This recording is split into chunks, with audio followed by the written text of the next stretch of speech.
What is up, gang? It is I, Carlton Flowers, your crypto pro. Yay! And tonight we have a follow-up video, a follow-up report on the Kaspa action since the video, the emergency video that I posted this morning covering this crazy action that is happening on the chart. Now, before we start, this, of course, is not financial advice.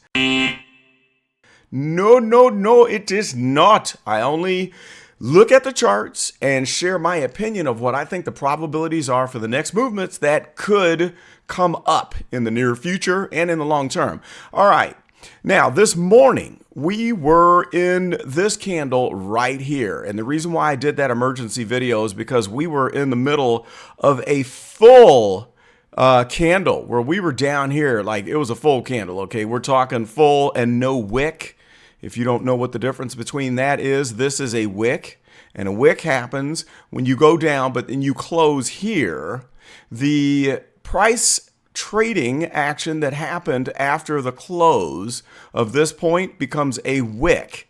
And so anyway, we were at the bottom of this candle, and it looked like we were going to Toilet City, and I mean fast. That was my wife calling. She's going to have to call back. So, at any rate, I'm going to make this really fast.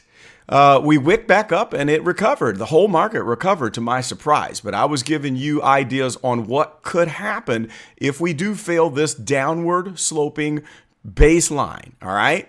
And you can go back and check out that video if you did not watch it. Right now, we have a pretty nice recovery bounce that is going on. But I don't know how long this little recovery is going to last. It could continue to move up. But one interesting thing that we have to note, check this out. And this is for all you people that like to leave snarky comments telling me that TA, it don't work, especially on Kaspa. This coin's too early to do TA on. Now, when we first started reporting on this action, I created this line. That was a downward sloping baseline, a trend line. After we violated this baseline here, we made another possible baseline that could act as support. That was this one right here. Sure enough, it did act as support right here. Price bounced up, price went back down, and it violated that line, which made me look for a third line. You see that these all pivot right here. They have the same pivot point.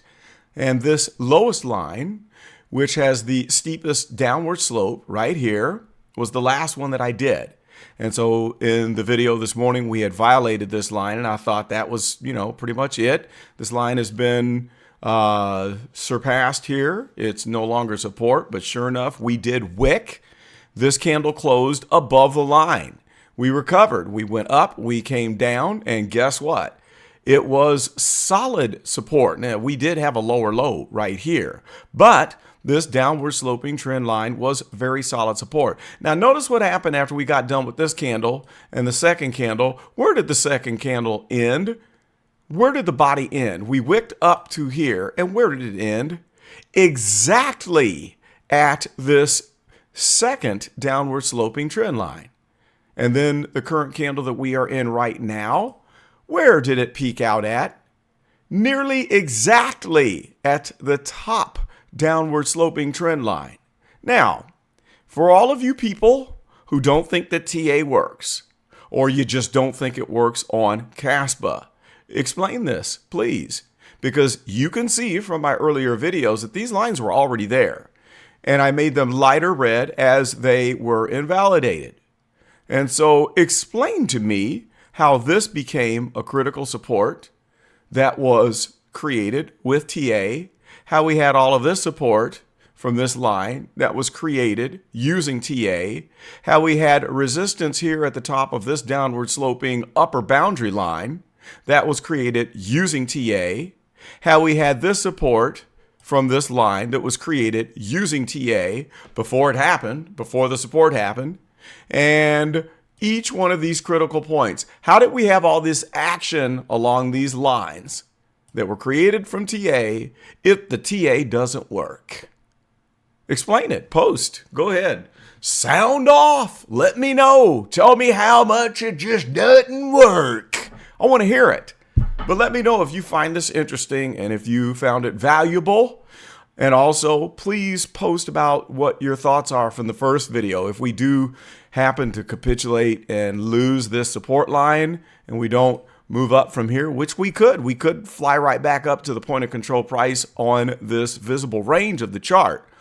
But we do have those blue lines down below where we can see what the possibilities are if we do happen to fail. So I'll just crunch this down a little bit and get all of the trading view action in here that the data is based on. And you can see the current volume nodes, and we see how we zipped straight up, and we are at the peak node on the VPVR of our current price. So that's all. I just wanted to do this quick video.